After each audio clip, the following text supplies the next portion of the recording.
भूखा इस देश में कोई नहीं मर रहा। लोग कहते हैं महंगाई महंगाई, क्या महंगाई है? कोई महंगाई नहीं है।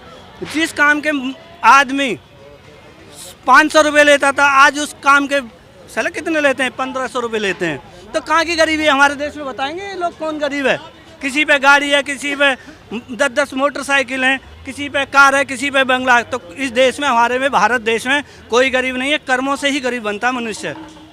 पेट्रोल डीजल वो सब के तो महंगाई बढ़ चुके हैं, अब खाने पीने का भी बहुत सारी महंगाई बढ़ चुके हैं, तो फिर उसके बारे में भी तो सोचना चाहिए। मैं बताऊंगा मैडम, हम बाइक चलाते हैं अपनी, 15 किलोमीटर दूर से आते हैं, 100 रुपये का पेट्रोल डलता है हमारा।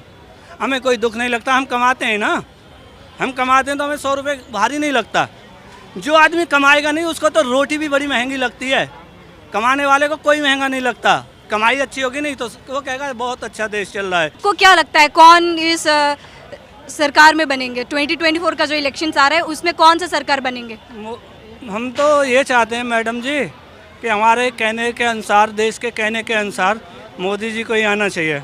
यूपी में बाबा और इधर योगी बाबा यूपी में, और इधर ये हैं बच्चा, क्या नाम है इनका, नरेंद्र मोदी जी आने चाहिए हमारे कहने के अनुसार। उन्होंने वो काम करा के दिखा दिया, आज तक किसी नेता ने कभी करके नहीं दिखाया और नहीं दिखा पाएगा। ठीक है, अब जैसे कि कहते हैं नहीं, बाबा बिल्डोजर चलवाता, माफियों के ऊपर बिल्डोजर चलवाता। जब हम गलत काम नहीं करेंगे तो हम बिंदास रोड पे चलेंगे ना। और जब हमारे पास हम खुद खोटे हैं तो हमारा रोड भी खोटा दिखेगा ना हमें। जैसे कि बिल्डोजर जो बाबा घुमवाता नहीं, जो आतंक फैलाते हैं, जो धमंगिरी करते थे, नेतागिरी करते थे, प्रॉपर्टी जब्त कर लेते थे, आज यूपी के अंदर डर के मारे कोई भी ऐसा कार्य नहीं कर रहा है। कोई भी हुआ, पैसे वाले भी देखा है मैंने। आपको क्या लगता है कौन उस नरेंद्र मोदी जी से कौन टक्कर दे सकता है? मेरी नज़रों में तो ये देश इतना बड़ा है, ये देखता भी है, सुनता भी है और बोलता भी है। जैसे कि सबने गठबंधन किया, जैसे कि अखिलेश यादव जी ने करा था ना, और ये सब एक पार्टी बनी। कौन चुनता है इस देश के लिए? जनता कुर्सी पे कौन बैठाती है? जनता ही बैठाती है कुर्सी पे। जैसे कि मानो, मैं अपनी से कह रहा हूँ, मेरे को नरेंद्र मोदी जी समझ में है और इलेक्शन होंगे, मुझे कोई 1 लाख रुपए के लालच दे कि यार वोट इधर दे दो, तो मैं नहीं दूंगा। क्यों नहीं दूंगा? कि उन्होंने अच्छा कार्य किया है, अच्छा कार्य किया है, इसलिए ये जनता उसको चुनेगी। और महंगाई का मुद्दा रहेगा कि नहीं है? मैडम देखिए, आप भूखा इस देश में कोई नहीं मर रहा। लोग कहते हैं महंगाई महंगाई, क्या महंगाई है? कोई महंगाई नहीं है। जिस काम के आदमी 500 रुपये लेता था, आज उस काम के साले कितने लेते हैं? 1500 रुपये लेते हैं। तो कहाँ की गरीबी है हमारे देश में? बताएंगे ये लोग कौन गरीब है? किसी पे गाड़ी है, किसी पे 10-10 मोटरसाइकिल हैं, किसी पे कार है, किसी पे बंगला। तो इस देश में, हमारे में, भारत देश में कोई गरीब नहीं है। कर्मों से ही गरीब बनता है मनुष्य। पेट्रोल डीजल वो सब के तो महंगाई बढ़ चुके हैं, अब खाने पीने का भी बहुत सारी महंगाई बढ़ चुके हैं, तो फिर उसके बारे में भी तो सोचना चाहिए। मैं बताऊंगा मैडम, हम बाइक चलाते हैं अपनी, 15 किलोमीटर दूर से आते हैं, 100 रुपये का पेट्रोल डलता है हमारा। हमें कोई दुख नहीं लगता, हम कमाते हैं ना, हम कमाते हैं तो हमें 100 रुपये भारी नहीं लगता। जो आदमी कमाएगा नहीं उसको तो रोटी भी बड़ी महंगी लगती है। कमाने वाले को कोई महंगा नहीं लगता। कमाई अच्छी होगी नहीं तो वो कहेगा बहुत अच्छा देश चल रहा है। जो मजदूर, भाई साहब, आपको क्या लगता है कि कौन टक्कर दे पाएगा मोदी जी को? सर आप एक मजदूर से पूछ के देखिए, 300 रुपये की दाढ़ी पे काम करता है, उससे पूछिए महंगाई है या नहीं। और ये जो दिवाली अभी आने वाले है उसमें पटाखे बैन कर दिए गए, तो उसके बारे में आपको क्या कहना है? आप बोलें। उसके बारे में मैम मैं कुछ नहीं बता सकता। राजकुमार। ओके, जो अभी दिल्ली में पटाखे का बैन कर दिया गया उसके बारे में आपका क्या कहना है? बिल्कुल ठीक किया है मेरी नॉलेज से, क्योंकि पोल्यूशन बहुत ज़्यादा है और बैन होना ही चाहिए हम लोगों के लिए। ये जो बैन किया है सिर्फ पटाखे फोड़ने वालों में उन लोगों को क्यों कर देता है? यानी कि जो मैन्युफैक्चर करते हैं ये सब, उन लोगों पे बैन करना चाहिए। तो फिर उसके बाद वही चीज़ अभी सुप्रीम कोर्ट ने आज बोली है ना कि हम बैन करेंगे, लेकिन आप हमारे पास थोड़ा सा लेट आए हैं, अगले साल से हम वहीं से पहले बैन कर देंगे ताकि ये मैन्युफैक्चर होके आए ना मार्केट में। लेकिन ये जो नेताओं, बड़े बड़े नेताओं जो इलेक्शन जीत के फटाते हैं तो फिर उसमें रोक टोक नहीं है, फिर दिवाली आते हैं तो फिर उसमें बैन करवा देते हैं, इसमें से क्या कहना है आपका? नहीं, राजनीति के बारे में कुछ भी कहना नहीं है। Thank you. आपको कुछ कहना है? मैम जैसे भी आप कह रहे थे कि राजनीति वाले जो कुछ भी होता है तो फोड़ लेते हैं हम, बाकी दिवाली वाले दिन प्रॉब्लम होती है सबको। तो मुझे तो इतना ही समझ में आता है कि ये सब इसलिए होता है कि ये सबको एक साथ देखना नहीं चाहते, क्योंकि दिवाली में तो सब खुश होते हैं ना। तो अगर वो सब फोड़ भी लेंगे तो पटाखे क्या प्रॉब्लम है, दिक्कत क्या है? अब अगर नया ईयर मतलब नया साल हो या फिर कोई पॉलिटिशियन जीतता है तो अलग अलग जगह पे सेलिब्रेशंस होते हैं, वहाँ पे किसी को कोई प्रॉब्लम नहीं होता है। भाई इंडिया है देश, यहाँ पे किसी ने कुछ ना कुछ चाहिए कहने के लिए, बट होना चाहिए। दिवाली एक हमारा फेस्टिवल है, बड़ा फेस्टिवल है। अब ठीक है, जैसे जैसे गवर्नमेंट कह रही है हम लोग एप्लीकेबल करते हैं, बट होना नहीं चाहिए, बट सब जगह होना चाहिए। इंपोर्टर से लेके एक्सपोर्टर तक, मैन्युफैक्चरर से लेके सेलर तक, हर जगह बैन होना चाहिए। हम तो एंड कंज्यूमर है ना। पर मेनली दिवाली फेस्टिवल्स में ही क्यों करते हैं? जैसे कि फेस्टिवल तो हर लोगों का होता है, जैसे कि मुस्लिम क्रिश्चियंस सभी लोगों का होता है फेस्टिवल्स, तो उन फेस्टिवल्स में नहीं होता है, सिर्फ ज़्यादातर दिवाली में ही होता है, तो ऐसा ही क्यों?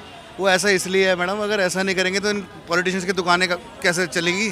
सीधी सी बात है, सबको पता है, कहता कोई नहीं है। इन सब की दुकानें ऐसी चल रही हैं, जब तक कोई फेस्टिवल नहीं आएगा, ये बोलेंगे नहीं तो इनकी दुकानें बंद नहीं हो जाएंगी। इसलिए तो पॉलिटिशियंस हैं। आजकल कॉमेडी चैनल देखने का मन नहीं करता मैडम, जो मज़ा आता है, अच्छा टाइम पास हो जाता है जब वो करते हैं, लड़ाई करते हैं on the screen, on air जब जाते हैं, शोज़ होते हैं और बाद में बोलते हैं कि कुछ नहीं, हमारी लड़ाई थोड़ी है, तो विचारधारा की लड़ाई है। तो ऑब्वियस ही बात है, सब एक ही है, सबकी दुकानें चल रही हैं, सब मज़े कर रहे हैं, पब्लिक पागल बन रही है और कुछ नहीं।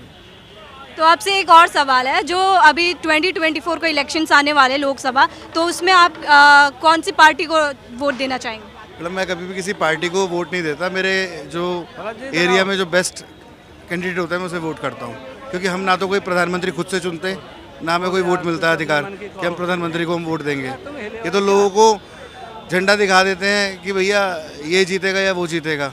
जीतेगा वो जो काम करेगा जिस भी एरिया में है, और उसे ही जीतना चाहिए। किशोर वर्मा। अच्छा सर, ये मैं पूछना चाहती हूँ कि जो अभी 2024 को इलेक्शंस आ रहे हैं लोकसभा के, तो उसमें आप किन के चेहरे देखना चाहोगे आप? चेहरे क्या जी, मेरे को तो मोदी जी का आया दिख रहा है, और क्या है। मोदी जी में मतलब आपने ऐसा क्या देखा है कि दोबारा आप उसको चुनेंगे? अब इसमें मोदी जी का ही टाइम चल रहा है, और किसी का तो टाइम है ही नहीं, तो वही आएंगे, और कौन आएगा। और जैसे कि ममता बनर्जी होगी, राहुल गांधी, देखो किस्मत है, राहुल गांधी के बारे में कुछ बोल नहीं सकते हम। आपको क्या लगता है कि कौन इस इलेक्शंस में, आने वाले इलेक्शंस में टक्कर दे पाएंगे मोदी जी को? मोदी जी हैं, टक्कर कौन दे, टक्कर देने वाला कोई पार्टी है ही नहीं जो टक्कर देगी। कोई पार्टी दिख ही नहीं रही है जो टक्कर देगी, मोदी जी का ही टाइम है। सर केजरीवाल की अभी सरकार तो सही चल रहा है, तो फिर उसके बारे में आपका क्या कहना है? केजरीवाल नंबर 1 आदमी है दिल्ली के लिए, केजरीवाल बहुत बढ़िया कर रहे हैं, पंजाब के लिए बहुत बढ़िया कर रहे हैं, और स्टेट में तो नहीं है ना केजरीवाल, दिल्ली के लिए तो बहुत अच्छा है। और दीपावली में पटाखे बैन कर दिया गया, तो इसके बारे में आपका क्या राय है? अब ये तो कुछ गलत भी है, ग्रीन पटाखे चलाए थे, ग्रीन पटाखे इन्होंने बंद कर दिए, अब थोड़े बहुत तो पटाखे रहने चाहिए। तो ये भी रूल्स बना दिया ना कि 6 महीने जेल हो जाएंगे, तो इसके बारे में आपको क्या कहना कि ये सही कर रहे हैं या फिर गलत कर रहे हैं? देखो जी, आप ये देख लेना, दीपावली वाले दिन पटाखे चलेंगे, कोई नहीं रोक पाएगा। लोगों ने पहले ही इतना स्टॉक कर लिया है, पटाखे चलाए बिना मानेंगे ही नहीं। 6 महीने की किसको होगी, क्या होगी, हम तो इसके बारे में कुछ कह नहीं सकते, कोई किसी को सज़ा नहीं होगी। आपको क्या लगता है कि हिंदू के जब भी फेस्टिवल्स आते हैं वही सब में ये सही होता है, या फिर दूसरे फेस्टिवल्स में भी ऐसा करना चाहिए? नहीं, सारे इसी फेस्टिवल में ज़्यादा होता है। ये जो दिवाली के फेस्टिवल में बहुत ज़्यादा होता है, इसी में ज़्यादा रौनक वगैरह इसी में रहती है। तो आप इसके लिए केजरीवाल सरकार को दोष देंगे या फिर क्या? नहीं, केजरीवाल को क्या दोष देना है, वो तो आम जनता की आम जनता को करना चाहिए ना, आम जनता के लिए है ना ये तो। हाँ। अगर सब चीज़ सही से संभालेगी तभी तो सब कुछ होगा। केजरीवाल को कैसे दोष देंगे, अपने ऊपर डिपेंडेंट करता है ना। आप तो अभी जो 2024 को इलेक्शंस आ रहे हैं उसके बारे में आप क्या कहेंगे, किसको वोट देना चाहेंगे आप? वो तो नहीं कह सकता हूँ किसको वोट देंगे किसको नहीं देंगे। अब इस टाइम तो आपका 8 साल तो आपने देख ही लिया होगा कि क्या चल रहा है क्या नहीं चल रहा है, आगे तो कोई फिर दिखाई दे नहीं रहा, मोदी के अलावा और कोई दिखाई दे ही नहीं रहा कि किसको हम वोट देंगे। केजरीवाल भी काम अच्छा कर रहा है, लेकिन केजरीवाल भी अच्छा काम कर रहे हैं, ऐसी बात नहीं है। वो भी हर पंजाब में भी, यहाँ पर भी बहुत अच्छा काम किया उन्होंने, लेकिन अब ये तो आने वाले टाइम पर जब पता चलेगा जाके।